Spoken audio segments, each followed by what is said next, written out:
Right now I'm leaning Chiefs, Okay. but I'm also leaning the opposite way towards you, the The under. under. And the reason again for that would be the limited mobility of Patrick Mahomes. And then secondly, it's still kind of a losing proposition. It's like buying insurance. It's like, well, I really want the money line to win, but in case I have a couple points extra for insurance, and if that hits, well, I didn't really lose that much money. It's like I an can say the insurance same thing about policy. when you middle it, like Well, what you've talked about on the show before. well, yeah, Middling, well, it's the same idea. well, no, this isn't a They're middle. kind of like, no, I know this is This not a isn't not middle. middle. I understand, but it's the same premise. Why would you reduce Well, your no, because wins? no, It is the because same no, premise. a middle is when you have a for sure winner, and you're able to pick a set of numbers that you can win both of them. In this But situation, do you recall on the show when you talked about middling and they both lost? no, that was not a no. You can't middle them both. No. All right, doggy. Welcome back, episode 8. Let's get right into it. We got the Super Bowl coming up in 2 weeks, and I want to do a little look ahead. I know we both haven't done much research on the game. This is an unbiased kind of, unfiltered look ahead. I want to look at just the total and the spread. So props will do next week.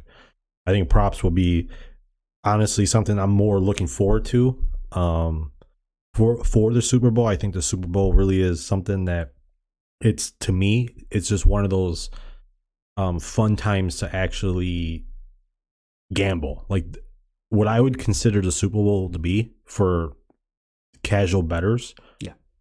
That's an actual gamble. Like there's not much stuff that we can actually do to really help us in this game. I feel like you could do all the research you want, and I believe it will help you a little bit, but ultimately it's still a Super Bowl, still one of the most unpredictable games. Generally there's been trends in Super Bowls, but how does that trend navigate to these two teams? We don't know. Maybe some research can show you, which way, but I don't really take this game serious at all. Like as far as a gambling perspective, obviously I have to have some action. This is just never ever in any situation other than maybe the Final Four or something like that. Do I say, it's okay to just kind of play it as a game? Because throughout the entire year, like this is business.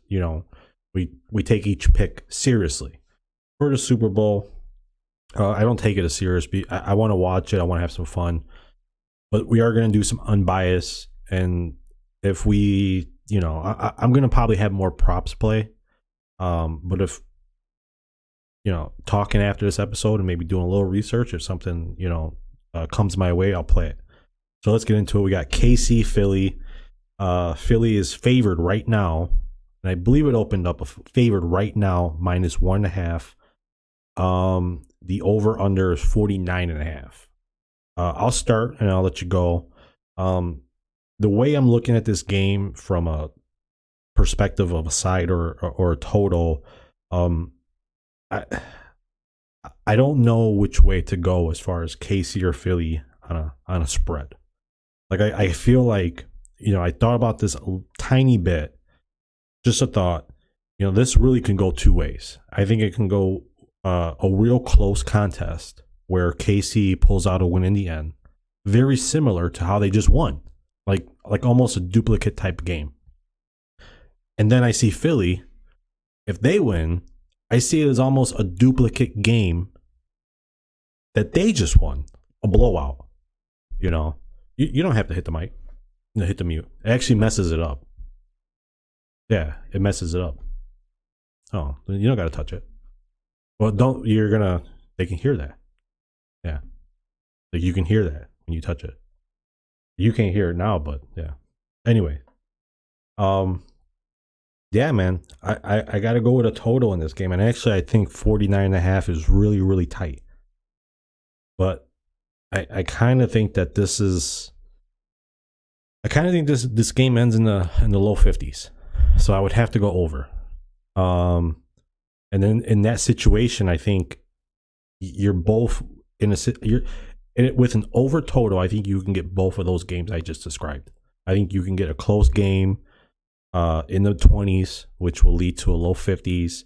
And if for some reason Philly gets off to a lead, or let's just say Mahomes gets hurt, like, I don't know, it might happen. The way Philly was hurting quarterbacks, I still think that you might see a high total game, just because there'll be a lot of there'll be how do I say it? There'll be just a lot of angst to try to score. You know, I think it's a different game. Super Bowl to me is different than all the other games combined. You know, there's conference championship games, there's division games, there's a wild card weekend, and there's regular season. To me, each bracket of game is its own individual game, and no game really determines the next game. There's no rhyme or rhythm to how these teams do it. To me. So I really think the Super Bowl is going to be different. And if I think Philly does come away with this, I think it's a highly scored game. If KC comes away with this game, I think we get over that total in like the last play. Like it's on 49, and then there's like a field goal that pushes it to 52 or something like that. So that's the way I'm looking at it. The one thing that I do know going into this, both of them were 1 seeds, so they've only had a couple games played, and then they are both 14-3 during the regular season. So very similar there. Philly had a better road record. They had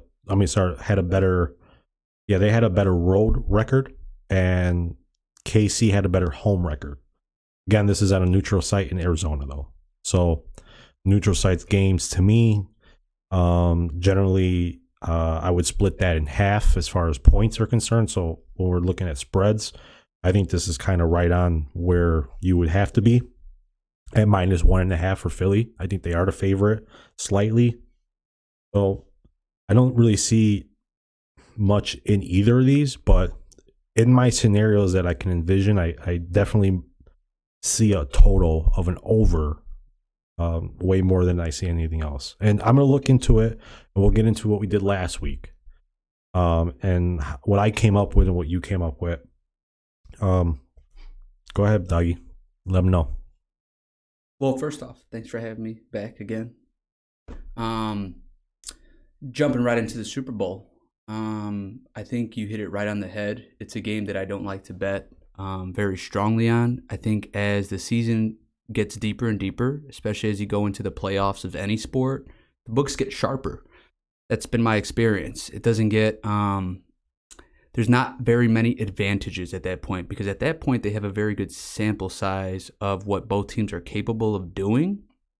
Now, with respect to excitement, maybe not even related to betting, we do have some exciting subplots, I think. You have the first Super Bowl with 2 black quarterbacks. First time that's ever happened in NFL history. We do have the first time that 2 brothers have faced off, right, in the Super Bowl. And then we have Andy Reid facing his former team. So it's he's only the 5th head coach to coach against his former team in the Super Bowl. Now, the line, when I first looked at it, it actually opened up at 2 or 2.5. So it wasn't 1.5. It was 2 or 2.5 for sure. That was according to Pinnacle and most books. And then immediately I saw this team going the other way. So it went down to 1.5. And now Pinnacle actually has it at 1. So I actually see this line possibly flipping, maybe towards the Chiefs side. Doesn't mean that's the way I'm leaning, but that's just the way the movement and the way I'm seeing it. What I'm interested in, actually, and I know he played okay, is the health of Patrick Mahomes, because we all saw that gruesome high ankle sprain in the previous game. And I actually had the privilege of rewatching the game today before I came here. And while he did take a few deep shots, what I did notice was that he was arming the ball. So do you know what I mean when he's arming the ball? He's not usually use your back foot for maybe some power to get some leverage on your throws.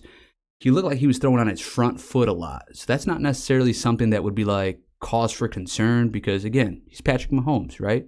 He's a world-class athlete. I have no doubt that he'll be ready to go. But you already saw in the NFC Championship game what could happen when your star player gets injured and he's limited. Obviously the injuries are different. Brock Purdy couldn't throw further than 5 yards.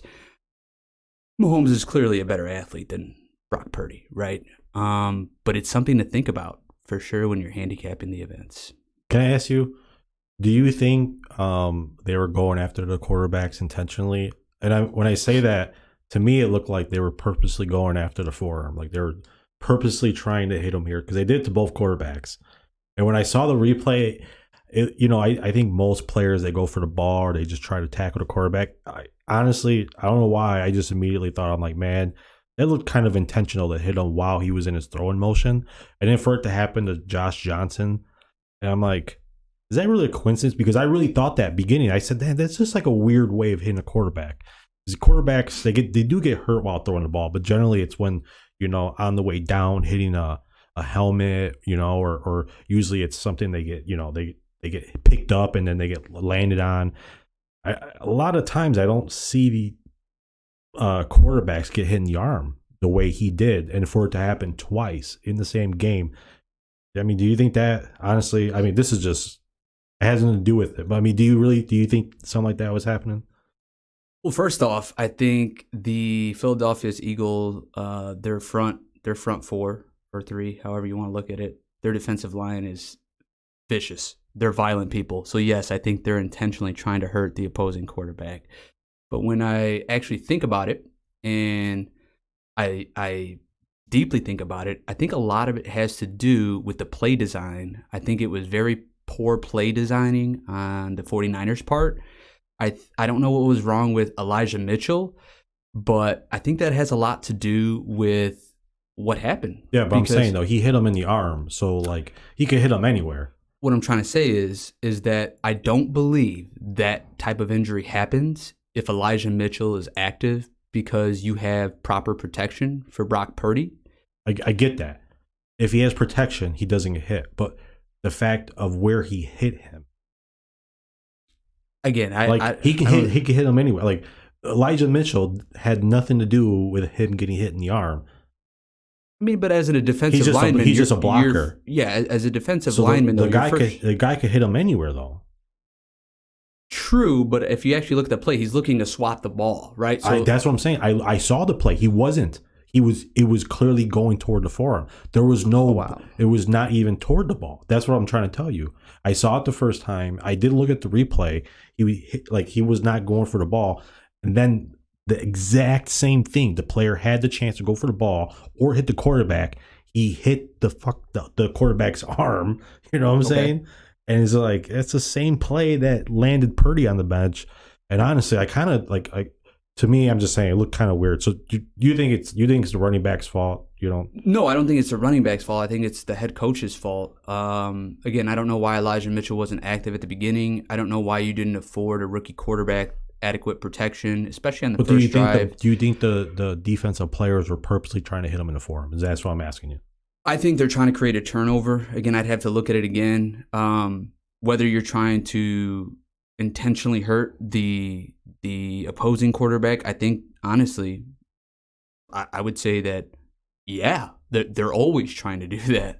Whether they hope that it results in an injury is a different story, but I honestly feel that he was going for a turnover. He was trying to get the ball, and he didn't get the ball. He got the forearm, and that's what happened. It was very unfortunate. It actually, I don't want to say it cost me a bet, but I was really banking on more consistent play from the QB position, and once that injury happened, it just changed the whole dynamic of the game. I knew I had a losing bet right away.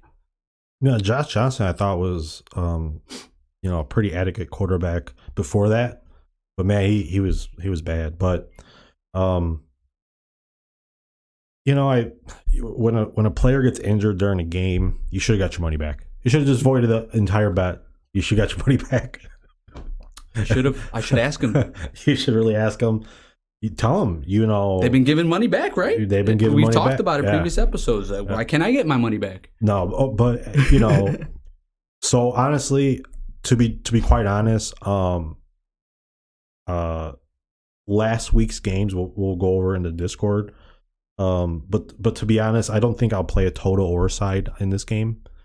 Which is why next week I think we'll do more props. I know for sure I'll look into some, and I'm actually pretty excited to do props.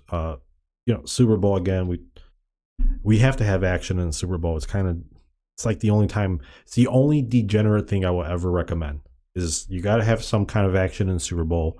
And if you like college basketball, you definitely want to get in some tournament money. But other than that, I don't ever recommend degenerate plays at all. And I'll be doing some degenerate props probably. Bar bets. Yeah. If I look at this and something sticks out at me, but I really feel like these are both extremely sharp. And the only way I would look at is the over 49.5. Did you have a side or a total on this?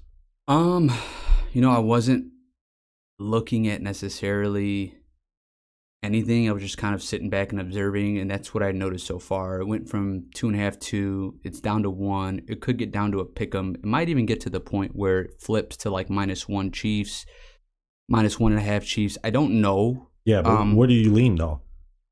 Right now I'm leaning Chiefs, Okay. but I'm also leaning the opposite way towards you, the under. And the reason again for that would be the limited mobility of Patrick Mahomes. So you're basing it all off of he's gonna have 2 weeks. Really. So if you're I get the whole Patrick Mahomes injury, but like he's gonna have 2 weeks, right? He's done this. He's already played. This is actually be 3 weeks since his sprain. This is the biggest game, so have even more adrenaline, which will probably mask any pain he has. From everything that I know. Well, think about when you've rolled your ankle in the past, right?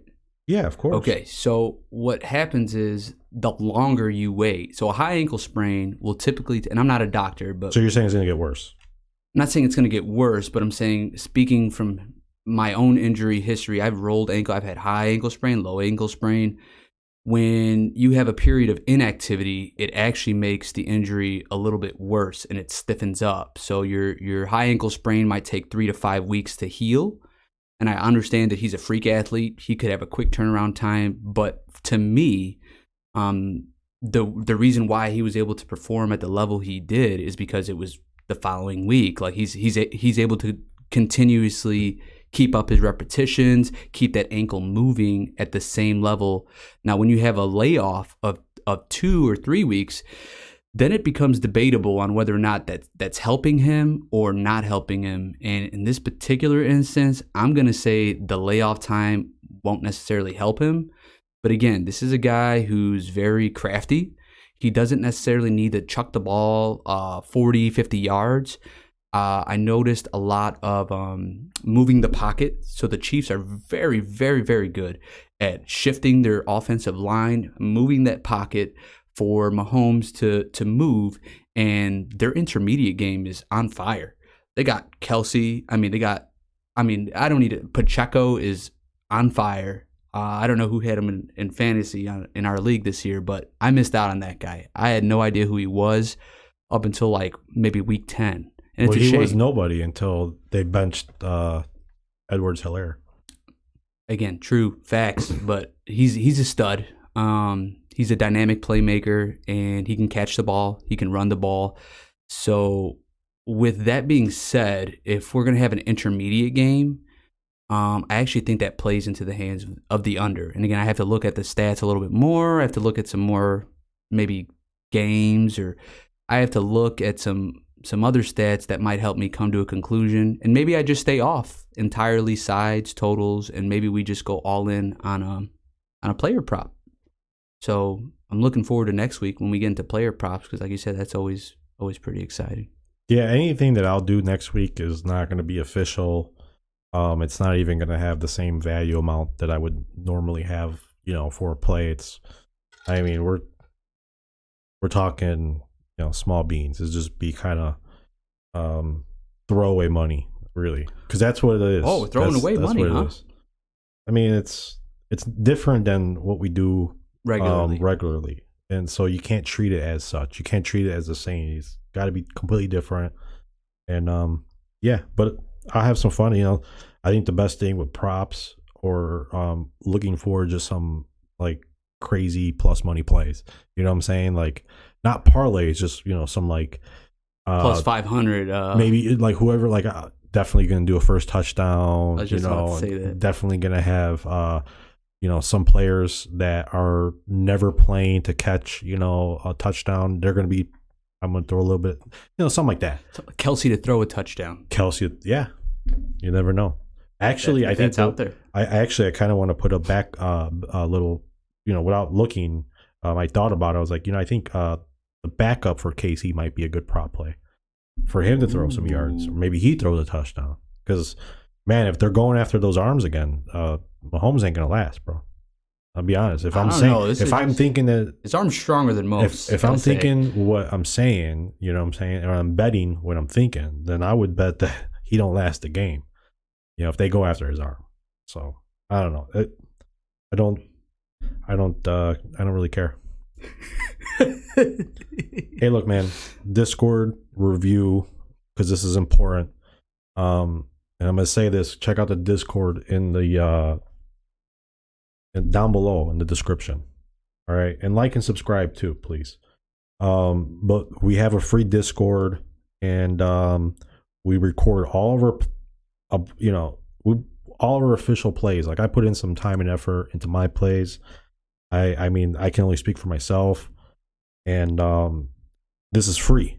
And I don't ever advocate for people to follow or fade. It's just there. Like if you ever want to challenge me, look, man, I have it. It's documented. You want to come challenge me? If I'm losing, bring it. Then I have to own it to myself. You know what I'm saying? It's a way of owning yourself, because anybody can say anything, you know what I'm saying?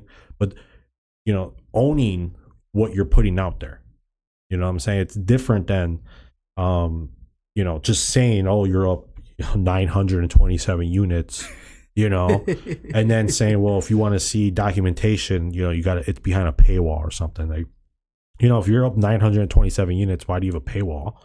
First off. And then second off, it's like, this is all out there. All you have to do is join the group and become a member. You can look, like I said, it's there. If you ever want to follow, I don't actually ever recommend, because that's not what I do. Like I'm not worried about people following my picks. My picks they'll speak for itself. Last week, I had a review, went 11-6, and broke it down, right? It was the way I broke it down was only like $28 an hour. I had 17 picks, right? I went 1-1 in this review. I had one game. I actually felt really good. It was Charlotte in the first quarter versus Chicago, I believe. And I was watching the game. I was pretty excited. I can't recall exactly what I saw, but I thought that they won that game. And I thought they were going to come out strong in the first half. I had some numbers to back it up, but ultimately they came out weak, and then they pulled away in the end, and they beat the Bulls. So I thought Charlotte would come to play. I thought they would lose, though. They did come to play. They came to play and they won. So that was bad, but it did lead me to another play, Charlotte versus Heat on Sunday. So this is before the NFC Championship games, and what I saw was that the Heat were really bad on Sunday. And I don't know if you feel the same way I do as far as days. I'm sure you don't. I like to really hone in sometimes on specific days for teams. Like I said, each individual game in the playoffs for football is different. I kind of feel the same way for days, especially in baseball and basketball. Football doesn't matter. Well, Thursdays and Mondays I think matter, but I like to really hone in on days sometimes. And if I see an irregular type of stat, then I'll know, hey, look, something's going on. On Sundays, this team does not come to play. There's something going on there. Like, these guys are grown men. It's a Sunday. I think there's something there. I think, they know when to handle their business Monday through Saturday, and then Sunday is just kind of like, eh. They went 1-3 ATS, and for Sundays, not a big sample, but it actually goes way back further than just this season.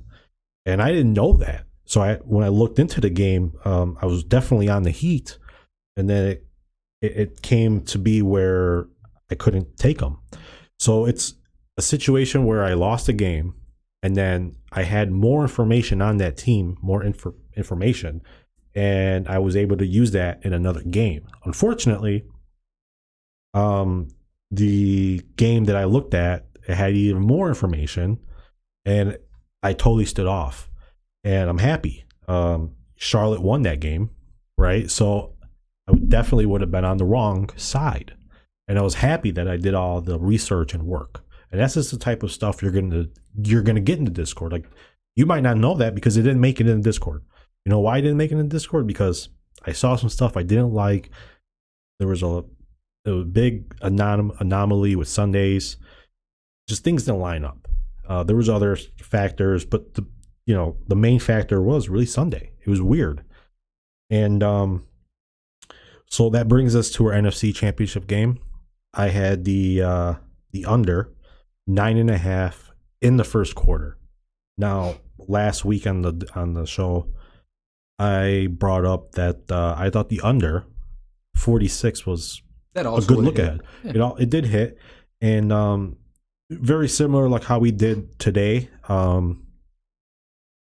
I say over, and maybe I'll look at it and I'll see something that really sticks out that says, you know what, over in the first quarter, over in the first half might be better. In this particular play, scanning across all different games of similar stature, the first quarter was a big dud. In almost every first quarter I found, it was always 3 points, 7 points, no points. Only one game out of this large sample size that I had one quarter that had 14 points. It seemed like an easy win to me. I play it. It does win. I believe it was like already kind of juiced, like 118 or 120 or something like that. So that kind of 114. And I did look at a parlay. I did look at a parlay of under 9.5 first quarter and then full game under 46, and that was going to pay plus 160. But ultimately, I found that the first quarter was a no-brainer. It was a no-brainer. It was like, why am I even going to put this 46 in there? You know, it's at that point, it's still a strong play, but it's like, it doesn't make sense. If I'm really focused on trying to win, why would I split up my chances of winning when I have one strong play versus a play that isn't as strong? It doesn't make sense. If you have two equally strong plays, I can maybe justify that if there is such a thing. But first quarter, man, it was no brainer. I think it was 7-0, and there was really never a chance for it to be over, because once they scored in the first like few minutes, Philly's touchdown that really shouldn't have happened. It shouldn't even happen. It actually died down, and it really spoke volumes. Everything I saw said that was going to happen. It was going to be a dud-ass quarter. These teams, they're not trying to do much in the first quarter. It's a filling out type of, they're going to score if they can, but believe me, they're more trying to play field position, and they're not trying to get behind the ball. So I don't think you can go in the same mindset this Sunday or 2 Sundays from now for the Super Bowl. It's not that you don't get the same type of first quarter dud. In fact, I think you get the opposite. I think you get a first quarter boom. Don't quote me on that because I haven't seen the data yet, but I'm going to guess that I think that's what's going to happen. I think you're going to see a lot of points scored in the first quarter of a large sample set of both Philly and KC and Super Bowls. And Arizona. So I think if there's going to be there's going to be a big sample set that I'm going to take from. But yeah, so I went 1-1. I think, for me to review how much it costed per play and all that, I would need more. So I'm going to come back with this particular review in 2 weeks. So in 2 weeks, we'll talk about this week, this following week, and then the following week after that. And maybe I'll have 20 plays, maybe I'll have 10 plays. 1-1. Yeah, it doesn't. There's nothing there to talk about. Yeah, lost a little juice, I guess. Could have went 1-2. Very happy went 1-1, and I don't have anything in the foreseeable future in a day or so, but you never know. That's why it's good to have a Discord. We don't have the stress and the pressure trying to put out bad picks because we're talking in front of a damn camera. This is real. We're trying to win. This isn't, like, we're not trying to win for number of units put out there. Won 927 units. Look at me. You know what I'm saying? It's like, dude, that's posting your ticket on Instagram or Facebook or Snapchat. Dude, it's all about, man. I'm trying to win, and I'm not trying to lose, and I'm not scared of losing, but I just know the right way of, like, when you've won and you know the process that you've gone through. I think it's just better to keep going through that process, because I've in that 11-6 record, dude, I know I had two losses that were subpar. Like, looking back, it's like, I really shouldn't have played those. I didn't put enough time and effort, and that was the reason why I lost. I took the easy way out. Like, I should have, instead of trying to put out plays that I, just, had an inkling or a feeling or just not enough info for me to put out. And alcohol sometimes plays a part of that. Sometimes you have a beer or two, you want to put a play. So I know there was specifically about 2 plays, and that's just something that I and that helps with the Discord. It really helps keep you honest, because you can remember it, you can see it. Look, it's right there. I played that play. It was a bad play. Never play that play again. Learn from your mistakes. You know what I'm saying? You know what I'm talking about. Learn from your mistakes of your plays. I mean, before you came here, before we started, you were talking about, how you want to keep learning. If you lose, like you lost, right, in your Discord, and you're happy because you felt like you learned something. What can you fill me in on that? Well, yeah. Well, first I wanted to backtrack and just touch on a little bit of what you mentioned a couple moments ago about days. So that's actually something that I do look at, not just for NFL, for all sports. So don't know if you're familiar, but at the beginning of the season, within the first, I believe it was like 25 games of the season, the Chicago Bulls actually did not win a game on Friday, Saturday, or Sunday. And I started thinking to myself, Wait. True story. Go back Before and look. when? Oh, it was at the beginning of the year. So it was like the first 20, 25 games. Okay. So what days were they winning on? Wednesday? No, they were winning during the week. It was Monday through Thursday. They would be great. And then I started looking at it, and I started trying to make sense of it all. And I was like, you know what?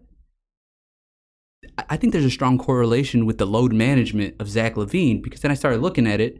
I'm like, look, Zach LaVine's playing in like 30 or 40% of these weekend games. Like, he's playing throughout the course of the week, and then on the weekend, he wasn't playing either at all, or they would just have some load management. And I'm sure his minutes are up now. They're, the Bulls are one of those middle tier teams. We don't know what they're going to end up being, but just to quickly touch on it, I do look at trends like that. I do look at things like that, and then I have to ask myself critically, why is this happening? And if I identify something, then I might go, not right before tip off, but I'll go on the NBA's official injury report list. I'll go look to see, is Zach LaVine playing? Oh, the Bulls haven't won on the last 5 Saturdays, and he's not playing. Who are they playing? Where are they playing at? Is it the end of a road trip? Is it the start of a road trip? So I do look for lots of trends like that. Now, with respect to the Discord, I know you're mentioning that I lost and I was happy. That you said that. I actually, it's true. I was happy because, number one, it was the first picks I made of the year. Yeah. I had made 0 picks in 2023 for a multitude of reasons. But It was something that we started on the previous episode. I said, you know what? I'm going to take some time. I'm going to look at this information and I'm going to process it. And then if I feel strongly about it, I'm going to go official. And I put my money where my mouth was. I think, let's see, I had a couple picks in there. It was the 49ers +3, which I got right before kickoff at -121. And then I had the 49ers money line at +130. So obviously I didn't factor in Brock Purdy getting hurt or them using Josh Johnson or them considering using an emergency quarterback. None of that came to my head. But I got to say, I think it taught me something about the order in which I go about my business. So in the last episode, I was talking about the line being short. And it was like, ooh, that's an indicator that maybe the 49ers are the side. Going forward, I think I'm going to go back to the basics, which is picking the side first. Before you can get into a spread, whether or not it's short, whether or not you have an advantage, you got to really do your research on what side. Because once you find the side, there's a lot of opportunities. Let's just say I was a contrarian to my own self and I faded myself. I could have reverse teased this thing. I could have went, I forget what the books allowed me to do because they stop at a certain amount, but I could have did like Eagles -14, and that would have been a winner, and that would have been a plus money ticket. And all I would have had to do was maybe take a little bit more time in picking the side and not focus so much on the line, because the line could be dictated by a bunch of different factors. It could be sharp money, it could be public money, it could be game planning. It could be a multitude of things. But that's what I plan to do going forward, and that's something that I learned. I don't know if you agree or not, but I think picking the side is more important than the spread. I think in these big games for sure. Yeah, in these big games, just because it is more based upon markets and where the money's coming in and trying to really balance. You can't be too heavy on one. Like, they can't really afford to be too heavy on one side, and you're going to get so much money that you're just really trying to balance it.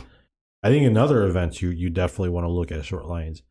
I felt it kind of was a short line with you, and I wasn't looking that way though. Like, it was just, there was nothing there for me to. It was just there. It was a short line. It's there, in a smaller environment, college basketball game where no one's watching. I think the line definitely does indicate where the books want you to go. But in these big ones, yeah, like the Super Bowl, like that's why it's so hard. I do use the lines in the book to help guide me to a certain direction. And in this situation, you can't. Everything's sharp. Money is going to dictate where these things are moved, and you can't go off of that, which is why it's harder for me to even predict this because it's such a gamble. If it was that easy, everyone would be getting rich, right? So it's not always easy. Well, that's why these big games, it's not even. That's what I'm saying. It's like I listen, man. There's gonna be people out there that are gonna be putting out picks and cappers that are gonna be selling picks and all this crazy nonsense when it comes to picks. And Super Bowl is the worst of the worst. Like, there's really not many other events that get this type of money. And so these lines are, what you're looking at, you're looking at the cream of the crop when it comes to how this game was graded. The top of the top. These guys know what they're doing, and the computer, right? Everything involved. Yeah. So, you got any picks today or no in the Discord? No, but I got a question though. Yeah. You did +3 and money line. Correct. Can you fill me in why you make 2 individual bets on the same team? Like, if you thought it was money line, why would you even have the +3? And if you had, if you thought it was +3, why would you have the money line? Well, there's a situation where you can win both of them, but there's a situation where it's like, I wasn't trying to meddle. Um, well, it's not a middle because you'd have to win. it was more like, in my opinion, again, we're speaking in hindsight now, so obviously it's a terrible pick, right? No, I'm not saying the pick, but why? Like, regardless whether you win or lose, when you do +3 and then money line, like you have two separate picks. My question is, like, if you felt strongly about one of them, why didn't you just go with it? Well, you I did can two. answer that. So basically, my pick, again, it all goes back to picking the side, and I felt the side was the 49ers, but then it also went down to respecting the odds makers. What if this did come down to a one possession game? I thought that was a very strong possibility. So again, I played it safe. I put the majority of my money on the +3, and then I did a sprinkle on the money line. So that's what I did. I thought it was a risk management situation where I was protecting myself, where if it did come down to a one possession or maybe a field goal, right, I would have got my money back on a push. Say it was tied, they won by a field goal, which is what happened, right, when the Chiefs kicked the field goal to win the game. Again, this is all before the game happens. It's what I'm thinking in my head. What actually happens, completely different. So if you have +3 and it wins, but the money line doesn't win, you're still a loser. Not necessarily. I mean, because it's a weighted average. So you're I mean, because you're putting different amounts of money on the money line and the +3, but it's exactly the point. So then, are these picks equal to you? Well, no. Otherwise, I would have put the same amount of money, right? Or else I would have just did money line. So no. But I did feel strongly in the side. Like I was so convinced in the side. But when I actually watched him play, I actually don't think it wouldn't have mattered who played. Brock Purdy, Colin Kaepernick, you could put anyone back there. That Eagles defense was ferocious. They were coming after everybody. And like you said, they were out there with the intent to hurt. You even think that they were trying to intentionally hurt the other quarterback. So it just gives you an idea of the mindset. And maybe I underestimated the strength of the Eagles defense. But I had really had in my mind that, hey, I have the right side, but I was also trying to simultaneously respect the line that the odds makers had made. And if I recall correctly, it was like +2.5 or a +2, right? And then obviously before kickoff, it gets bumped up to the +3. To me, that was like okay, it was a safer bet. If it goes down to a field goal, worst case scenario, I get my money back. I'm still, like you said, I could be a loser, but I didn't feel that way. Obviously, nobody feels that they're making a losing bet. It felt like you're reducing the amount of money that you could win. That's one way to look at it. You're in a situation where if you had put all your money on the money line and it had won at plus odds, you would get paid more than if you had both, obviously. Yeah, but it was only like a +130, so it wasn't like it wasn't that significant. Now, if it was like +250 or plus like higher, I could see what you're saying, but the odds were like so similar. To me, it was more about the number, not the juice. So you're right. Right? In hindsight, it's like in this situation, it's like what you were saying before. Like you want to pick a side, and I feel like in this situation, not only did you pick a side, but then you wanted points on top of it. You know, and if you're like you're just picking a side, I was just trying to play it safe. Well, then, I really thought it could go down to one possession. Okay, and safe, right? Doesn't always win. And that's what. Okay, I'm glad you say safe because I don't think playing safe is the way to go. Yep, I know you don't. I think in these situations, I'm just asking. I mean, you could do whatever, you know. You do. You know, you're your own capper. What I'm saying is, to me, I think it would have been best to either pick the 3 or the money line, and then not try to split it up because. But the actuality is you would have been wrong too because both picks would have lost. No, I'm talking about the way you're betting. It's not the outcome of the bet. It is the bet itself. Every pick is different. So just because I made one pick in that fashion, That doesn't mean that that's how I make every pick. I'm not saying that. No, I'm not saying that at all. It's very important to distinguish. Because actually it's not you. I see this a lot sometimes where it's like, oh, take the points and then sprinkle a little bit on the money line. It's like, what is it? Is it the points or is it the money line? Because if you're splitting up your bets, you're really hurting yourself. You really are. The small amount of times that you would actually win that +3 and not the money line and still lose money if you're making even bets. Now, I get sprinkle, whatever, but the amount of times that you would actually win one and without the other, it's first off, it's very low. And then secondly, it's still kind of a losing proposition. It's like buying insurance. It's like, well, I really want the money line to win, but in case I have a couple points extra for insurance, and if that hits, well, I didn't really lose that much money. It's like I can say the same thing about when you middle it. Well, like what you've talked about on the show before, middling. Well, it's the same idea. Well, no, this isn't a middle. They're kind of like, no, I know this is not a middle. I understand, but it's the same premise. Why would you reduce your wins? It is the same premise. A middle is when you have a for sure winner, and you're able to pick a set of numbers that you can win both of them. In this situation, but do you recall on the show when you talked about middling and they both lost? No, that was not a... No, you can't middle them both. No. You don't remember that? No, that didn't happen.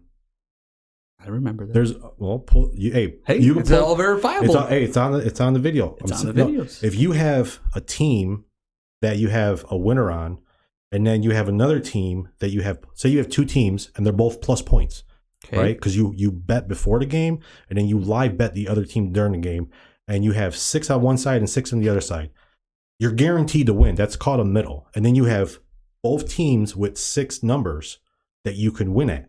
So if one team wins and it's only at 3, well, then you're going to win both sides because you're going to win one side outright and then you're going to win the other side with the points. That's a middle. I'm going to guarantee my win. In this situation, there is no guaranteed win. This is not a middle. This is taking a bet and then making like an insurance policy on that bet, but in return, winning less. Because if you won the money line, it would have been really better if you had just put all your money on the money line. We're speaking in hindsight. Both bets lost. I'm just saying, at the end of the day, you're talking. Right? I'm just talking about. It's not just you in this bet. I'm gonna separate. I want you to separate that. It's not. This isn't you. I'm just saying. I see these bets all the time. Not from you, from a lot of people, where it's like how I mentioned before. You're taking plus points, and then you're sprinkling it on the money. 3 is a key number. I mean, it's again. Actually, tell you the truth, what I saw in that game, I think if Purdy didn't get hurt, I think that game lands on 3, and I think you push. I'm being honest with you. I saw tons of that. What I saw in the data was that they had that game at 3. I think 3 was going to hit a lot. So in that situation, you would lose your money line and then push. You know what I'm saying? So you lose. That's what I'm saying. So yeah, it's like an insurance policy in my estimate. You know what I'm saying? It's like you're not wanting to go full commit. You want a little bit of safety. I get it. I guess I get what you're saying. It's not the best bet is where you feel uncomfortable. You taught me that, right? It's not you, and it's just like, why are you like, I can never, like, I've looked at this and I've seen it and I've done the math on it several times, and I want to ask more people about it. Money line plus the points. Why would you do that? It really doesn't. If you look at it from a perspective, right? Like if you look at it, it doesn't make sense. Like you're better off either taking one or the other. Like you really are. Again, I understand it, but again, I would point right back to, I know you don't remember it, but I believe it was a T-Wolves game, and it was something we talked about on the show where it was an experiment that you were doing, and you ended up losing both. I'm gonna write this down. No, we did. We got. I got the tape. I'll put this down for next week. For sure. Next week, Vinny, we're all gonna make decisions. No, Vinny's challenging my middle.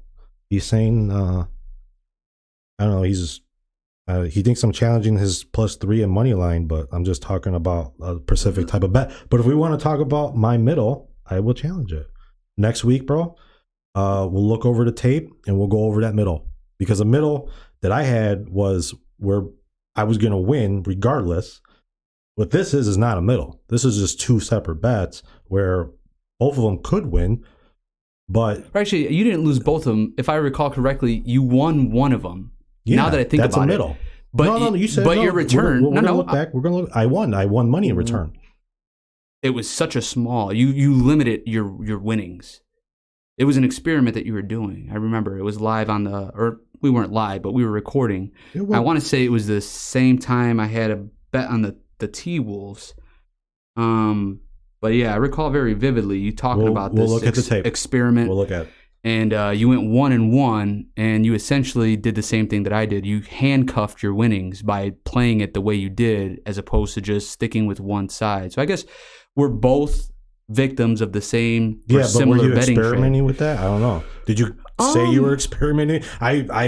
There, like, if you're saying what you're saying, like I pretty much said, like bet it. I'm experimenting with this. I don't think this is the right way to go, but I want to experiment with this and see how this outcome feels first off, and how like how much of a middle, like if you're trying to middle, you're playing to like ultimate, winning percent. You're trying to win two bets, at once. Like you're trying to do something that you really shouldn't be doing. You should be concentrating on the one bet, instead of trying to win two bets. But Agreed. If there's a situation where you think you can, I don't know. I think it's a good idea, but it's different than this. It's totally different. I think it was the same. At the end of the day, you handcuffed your winnings. You lost whatever you lost on one end, which reduced the amount. We're not even talking about me, though. First off, we're not even talking about me or my bets. I'm just talking about the betting style. And I'm not the betting style. It's not even the same thing, though. You're literally talking about something that is not.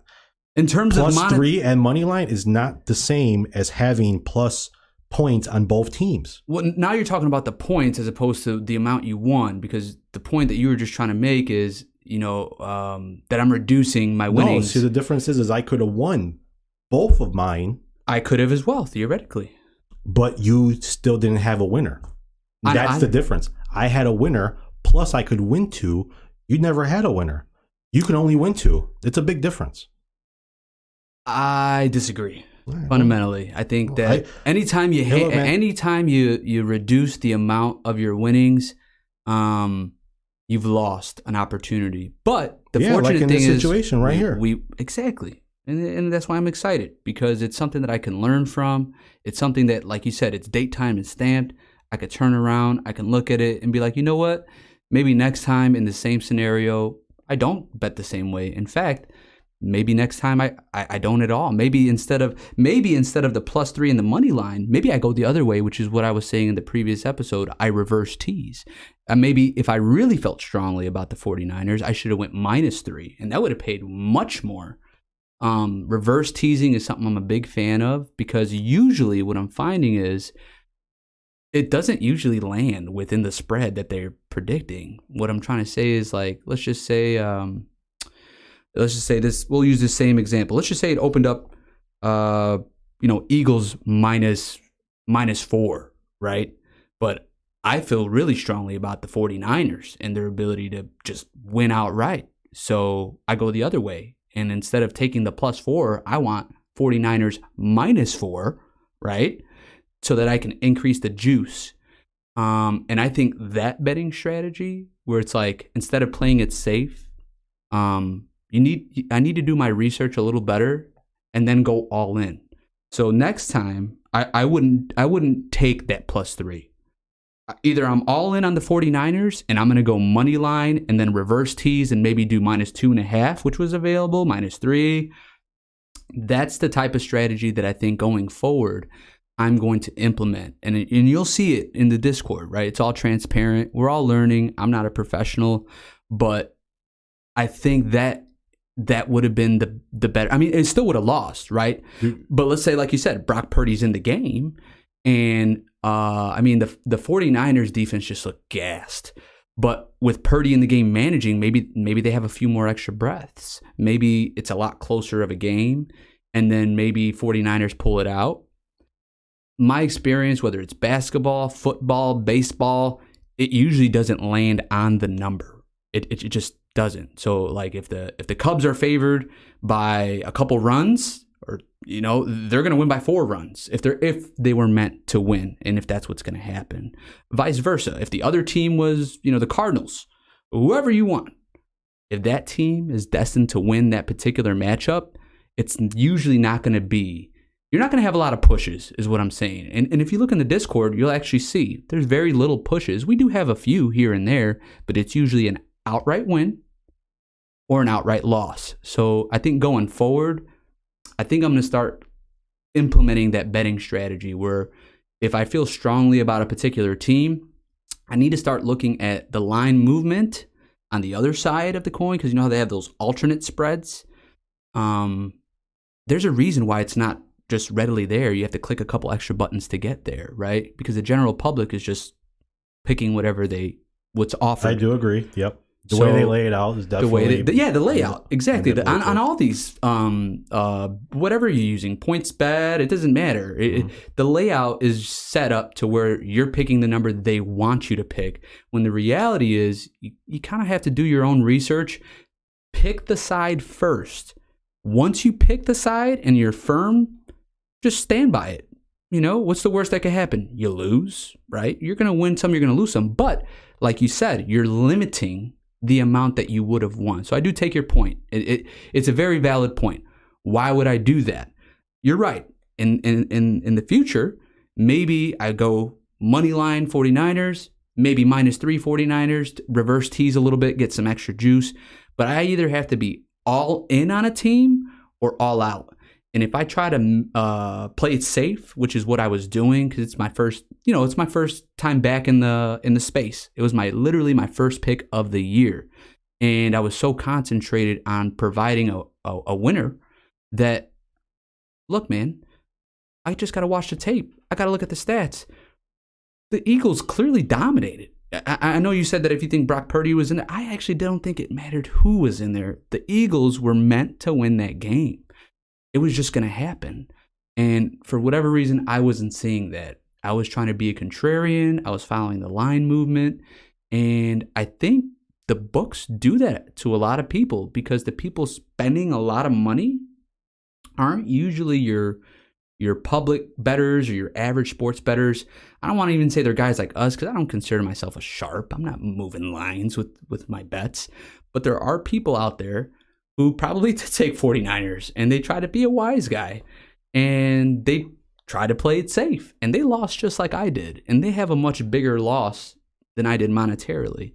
Playing it safe. So do you think there's more money that comes in on, let's just say, sharp people? And actually, sharp to me is just a person who puts a lot of money into it. But do you think it's more money on those players versus the average public Joe? It's always tough, because I know there's websites. Because what you're explaining to me right now is a situation where they wanted the sharp bettors to lose and the public to win. I don't think it's that. No, I think it's. And that would make sense if there was more money on that came from the sharps than it did the public. I think on any given day it could be. It's about the money. It's always about the money, and how much money is on this side versus how much money is on that side. And I think you had mentioned a very good point, which is the books like to give you the appearance of value, right? So I thought the line was short. So in my head, call me Vinny Public, I thought I was getting some value, right? But the reality is I got no value because I lost my picks. So you can go the other way and say, well, I don't think that... They're giving you the appearance of value, right? I don't think the appearance of value is, to me, that's just, I don't think people naturally look at it like me personally. You could definitely think that. I think some people definitely do think that, but I think generally in that situation, I think it wasn't a short line for the 49ers, a short line for the Eagles. Why do you? Well, I just went off the math. I just said off the math. I said, at home. Like I was doing the same thing. That's just a general. It's just a general. It's general math thing. It's look, they're at home, and they're supposed to be -3, and it's -2.5 or whatever the hell it was. So, but again, these big games, they're not. You can't. These games aren't. They're not. The books aren't trying to trick you in these games. So the appearance of a trick isn't there. What they're just trying to do is they're just trying to balance the money on one side versus the other.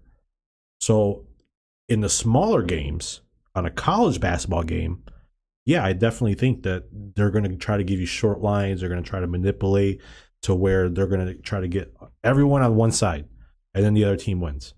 Because the money is different. They can afford to take a hit if that team doesn't win. Because not everyone's playing college basketball on a Saturday afternoon.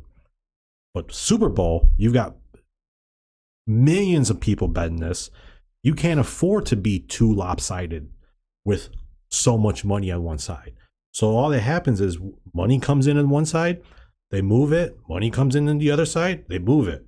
And they just try to get this situation where all they want to happen is win the juice. You know, they're not looking to cash, you know, like how they would on college basketball on a Saturday. You know, it's different. But they're just trying to win. Like the juice alone is worth way more. So they're just taking the bets. That goes back. That's how it's supposed to be. It's supposed to be markets on both sides that dictate the line. But what I believe happens is I believe the books put out different numbers than what the market should reflect because they have key information that would lead them to those specific picks. And when they put out numbers for us to see them, they know that those numbers aren't legitly what they're supposed to be. They're going to give you short lines. And, you know, if they think the Bulls are going to lose by 10, you know, they're going to make the Bulls favorites, and you're going to see, oh, the Bulls are getting 5. Agreed. Oh my God, the Bulls are getting, and they're playing, let's say, you know, the worst team in the league, whatever it is, Rockets or whatever.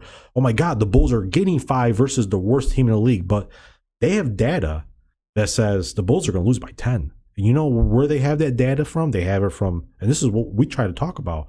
It's like, where do they get that data from? It's computers.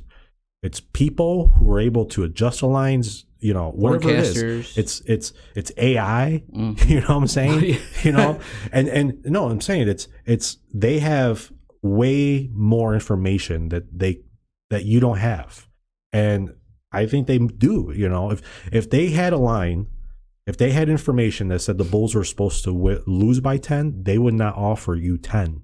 Agreed. They will offer you something to where, hey, this is a really good line, and there's still a little bit of wiggle room for them because they're still on a plus-minus scale as well.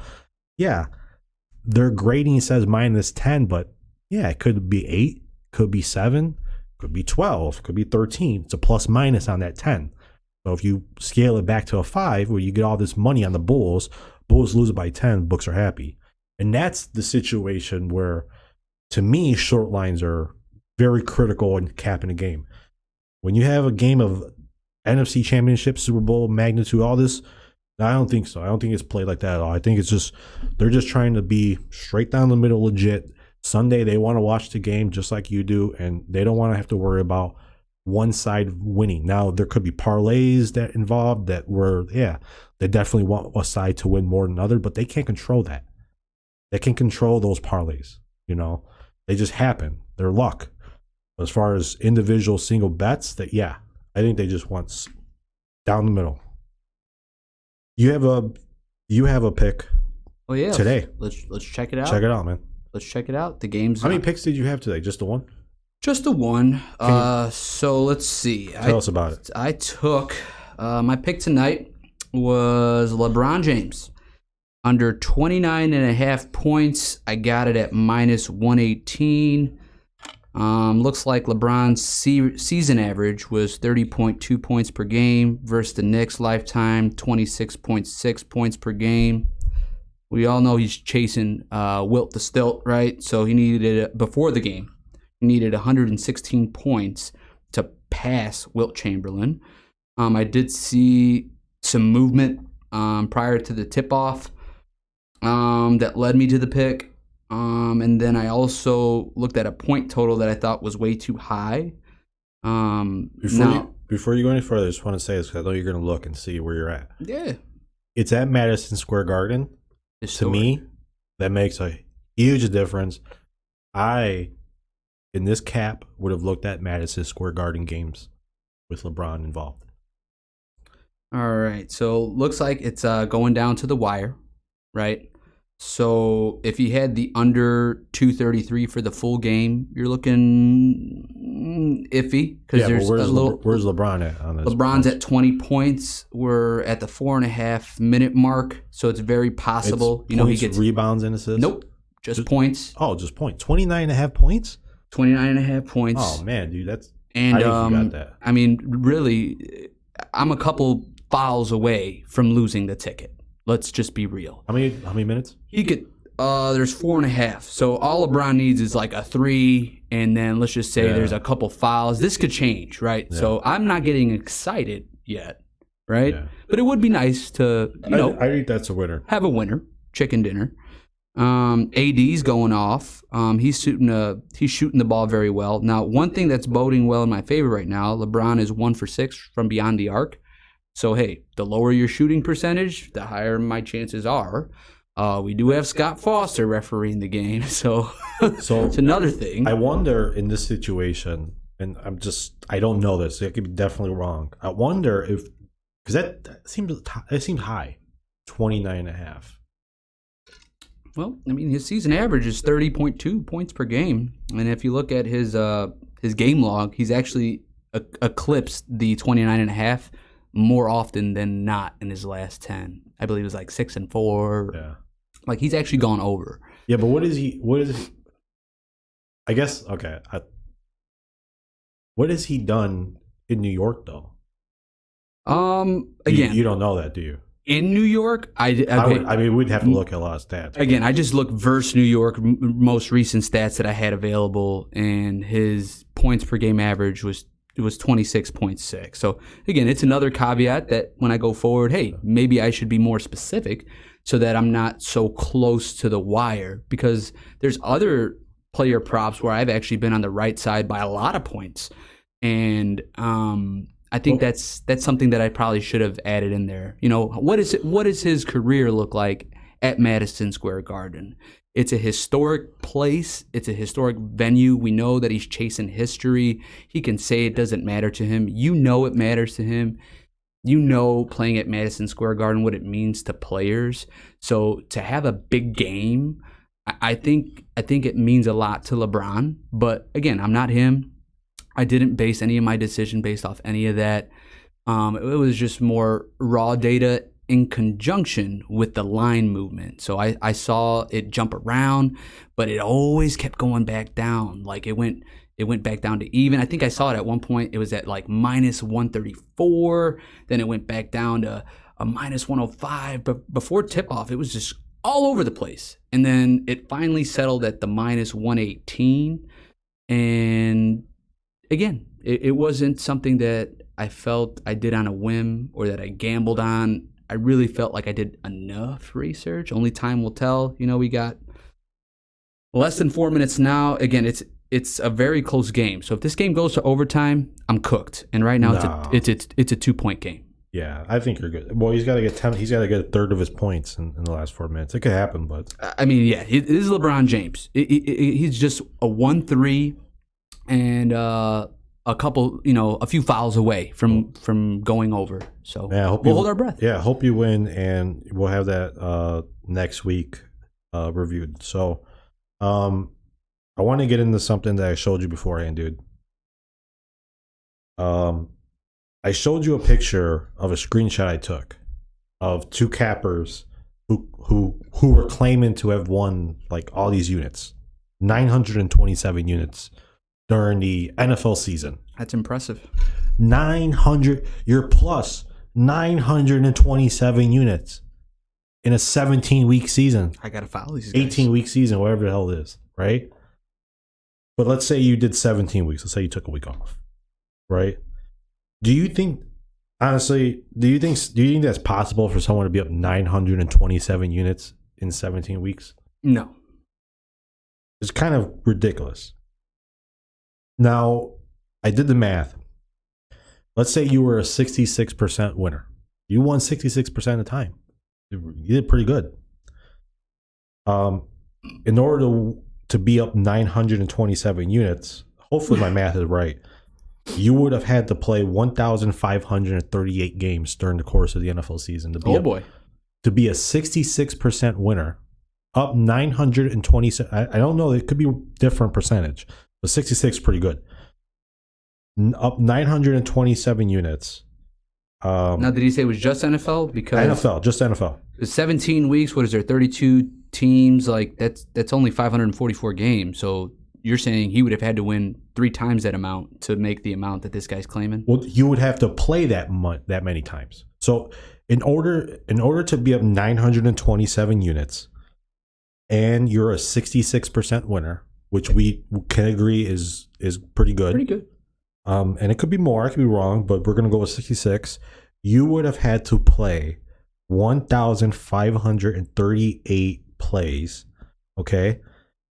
Meaning, in order to be at plus 927, you would have had to win 1,232 games and lose only 305. It's amazing. To be up plus 927. At a 66% clip. Now, this is the reason why at first I was like, man, this is like scam. But then it goes into question. And you brought this up. Unit sizes. If unit sizes are small, and these aren't 1 unit per pick, let's say he's like, oh, I have 10 units on this play. I can see that being the case. But then the question that I have, then what the hell is a unit? If you're using multiple units, why even consider it a unit? Like, a unit is, in my opinion, it's 1. You can't have 2 units on a play unless, right? Unless you're considering the 2 units as in like separate bets. So you have 1 unit on the same game, 1 unit on the same game. You have 2 units up for grabs. But they're not 2 units on 1 game. You have 2 different separate bets. Or else what you have, okay, let me backtrack. If you have 2 units on a game, your unit size is $10. You have $20 on a game. That's what you have. You have $20 on a game. You don't have 2 units on a game. You have $20 on a game. When it comes to showing your proof of work, why would someone even use units as like the metric of measurement? A metric of measurement. Is that what I'm saying? I'm with you. So it's not attacking like I don't disagree. Like, I guess like if you want to have more money on a certain game and then say that they're units, that's different. That's to you, that's individual. Like, it's not something like, in other words, like, let's say I have $200 on a pick. And to me, that's 1 unit. Well, I say I'm up 3 units. I did very well. And then someone else says, well, I'm up 25 units. And it's like, yeah, but are you playing $200 a unit? Because if you are, you know, it's different. Like, you're not making the same plays. And if we're doing that, well, then, I have 200 units. Dollar unit. Right. Each one of my plays, 200 units. In fact, I thought about that. So last week, right, when I did the review, and in the 3 weeks I was up $500, it turns out I'm up 500 units. It's phenomenal. Because if that's the measurement of achievement that we're trying to send across, like, hey, I'm a great camper because I have 927 units. You won $927 throughout the whole year. That's kind of like, because there's no way someone could be up 927 units at, let's say, $200 a clip, $100 a unit. Like, and then each game only 1 unit. It's different. If you have 10 units on a game, that's not units. You're just adding. Just what you play. You're just adding it up. You're just putting more confidence on a play. You're adding it up. There's not even a point for a unit. Like, unit is like, doesn't even make sense. So like a unit then is anything that you want it to be, determined by how you want it to like come across. You know what I'm saying? And I think one of the things that like I saw you do today is you put 8 units on a game. And I was like, because that was the thing. I was like, I couldn't get over. It's like, how did this guy come across with 927 units? You're like, yeah, well, I put 8 units on a game today. I'm thinking to myself, like, that's how it could be done. Is if you're putting way more units on one game than, you know, well, unit a size game is always should subjective, exist. and it's always going to be related to the amount of your bankroll, which is why we don't even post it, right? So you don't post how much you're putting down on a game. I don't post how much I'm putting down on a game. I think I've gotten a way of posting the actual the tickets themselves, and I think, you know, right now we're just more concerned about the overall. Yeah. Like we, if this is going to be successful, we need to be putting out winners. But I mean, like, as far as like on social media or like in any type of format, I don't or form, post my tickets on social media. No, I mean, like in any type of format or form, right? Like, why advertise units? It's a gimmick. I think that guy, if you want to mention who it was, I know it was me, but No, we're not mentioning nobody, but I'm saying it's like, why even like advertising units? Like, so it makes me want to make sure that like I don't ever advertise units. Listen, I'm not one to say that you should have the same amount of money on every single play. I'm not. Especially if there's situations where you feel extremely strong about something and then you just want to like the Super Bowl. Like, I'm not going to play individual units on any one of these prop bets that I plan on making. It's totally different, you know, but for the serious stuff, yeah, each one is if I'm putting the same amount of time and effort and I have the same amount of conviction, that's how I come across a play. If I don't have the same conviction, it's like that Heat game. It's like I saw it and then I backed off because I had high conviction. When I looked into it, my conviction wore off. So do you put the same amount on every play? On all my official Discord plays, yes. Like I said, interesting. If I were to do one with the props, no, I'm not. I'll put my props in there and just say, hey, look, I'm splitting my props up. I'm not putting my units on it. I'm just sprinkling on each one of these props. But we usually don't, and I kind of like that. I'm saying the Super Bowl. I'm saying just the Super Bowl, like, because this is going to come up, right? How much are we putting on these props? Well, I'm not putting nothing on these props. Not disclosing that. Well, it's nothing. Like, it's not going to be anything near a whole unit for an actual something that I feel really strongly about. It's different. I do know this: whether I put $1 or 100, if I'm posting it in the Discord, it's something I felt very strongly about. And anytime I do lose, I am my own harshest critic. I really take it to the heart because this is all a learning experience. And at the end of the day, it's important to be fiscally responsible, right? So it's always a percentage of what my bankroll is. And just because I put more units today than the previous, well, maybe my bankroll was larger this week because of X, Y, and Z, right? Maybe I had more expendable cash. So sometimes it's the amount that I put on a game is relative to what the bankroll is. And my bankroll could change. You know, it could be from, you know, I'm just throwing examples out there. It could be a couple hundred, it could be 1,000. That's fine. If your bankroll is changing, then your unit size changes. Exactly. So you can't say, well, I have a bigger bankroll, so I can put out way more units on it. No, you have the same amount of units. It's a percentage. It's a percentage more that you're putting on it, but it's still one unit. Correct. That's unit is one. It's not multiple. You're not putting more than one. Like dude, it's the lingo I think sometimes that you have with like cappers and stuff where it's like units and juice. It's like, that's why I try not to even like digest any of that stuff, because really units are a record or not a way of determining how much money you have on a game. You know, that if that's a situation, just say it. Say, hey, my units are $10 or $100 or $200. And guess what? I have $1,000 on this game because I feel this is my game that I'm going to win. Instead of being like, well, you know, I have 5 units on this game.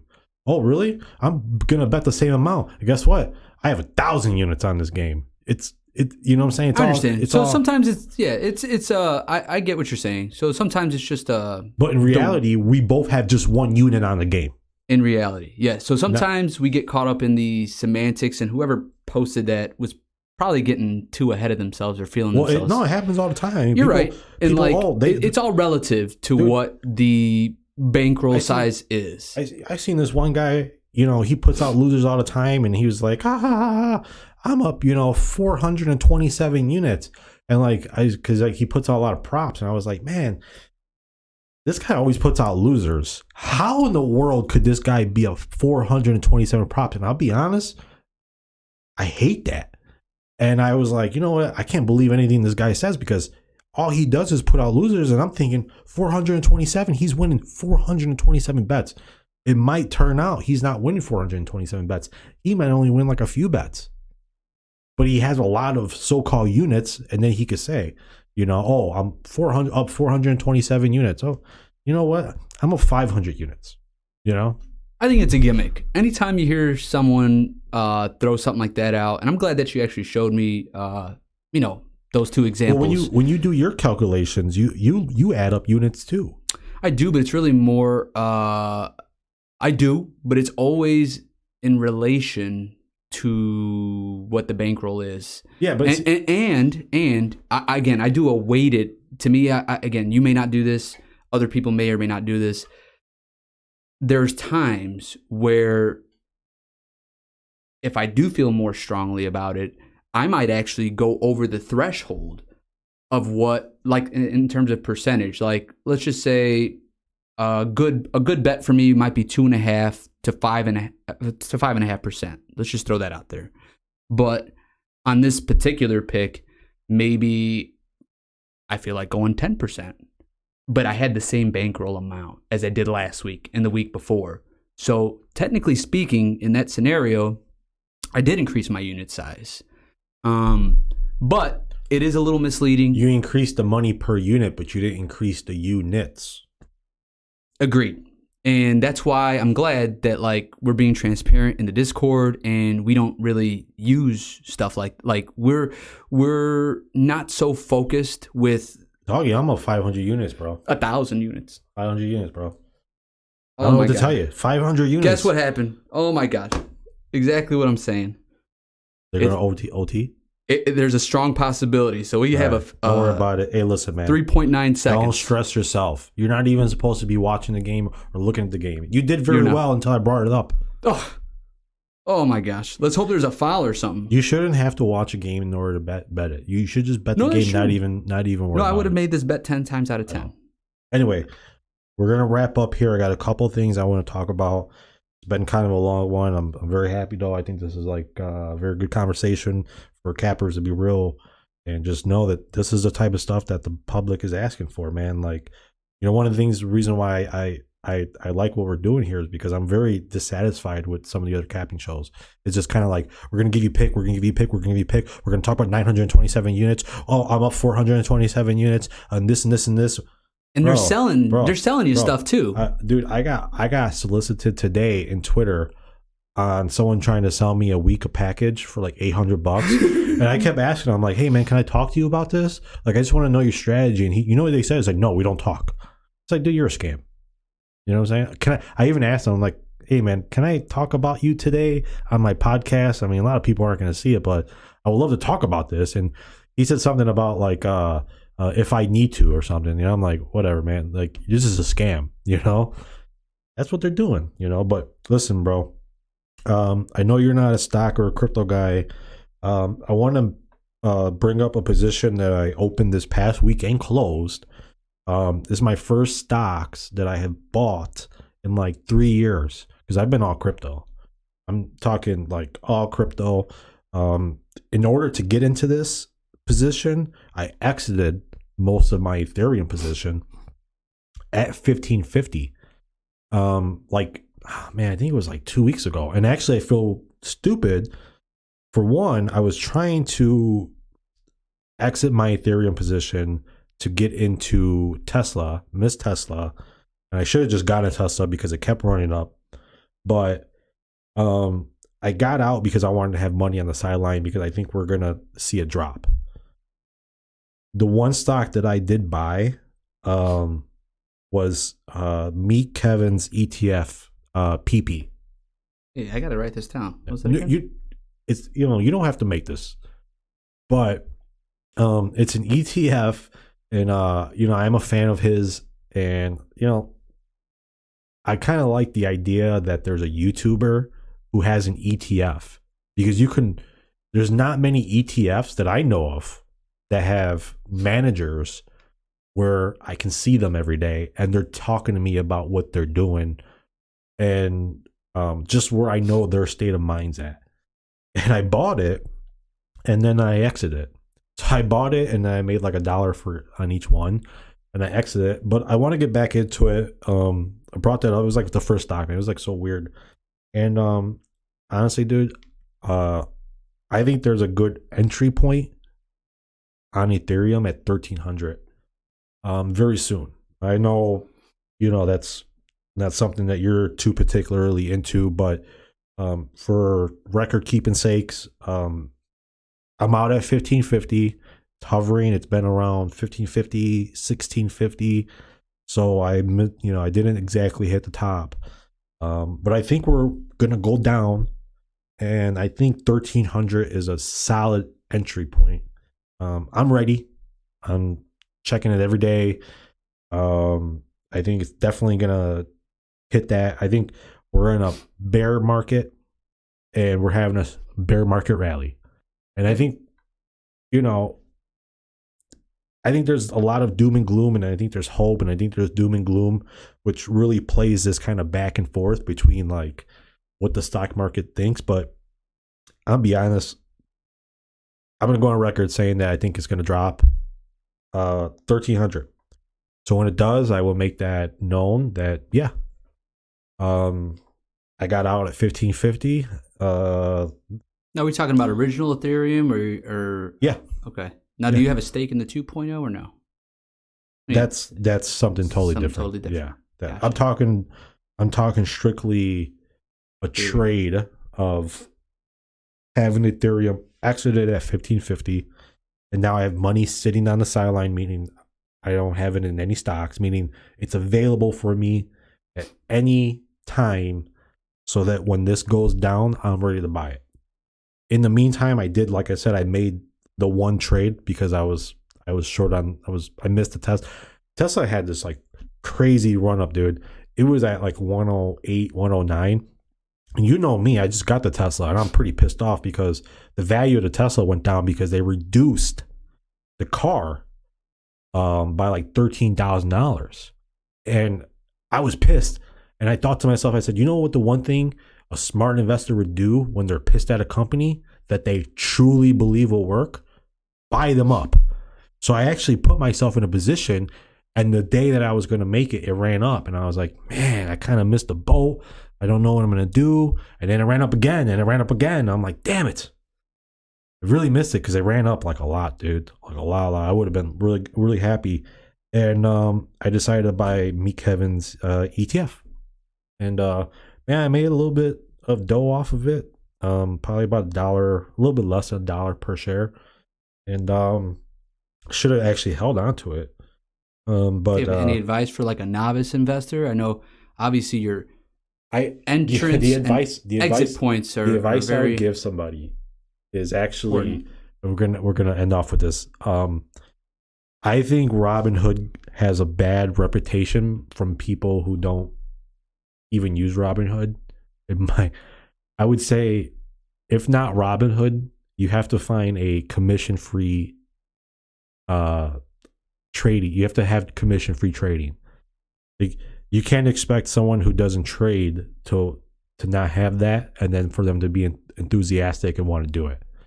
So it's, to me, I would make sure to, and I've always recommended a Robinhood account. And I know they've been getting some bad press.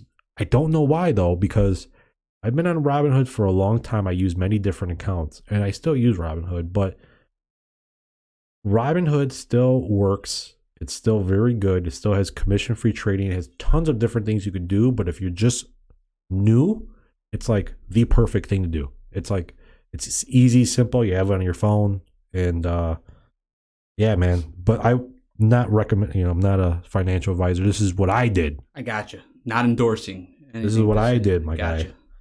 And episode 8. Thanks again, man. See you next time.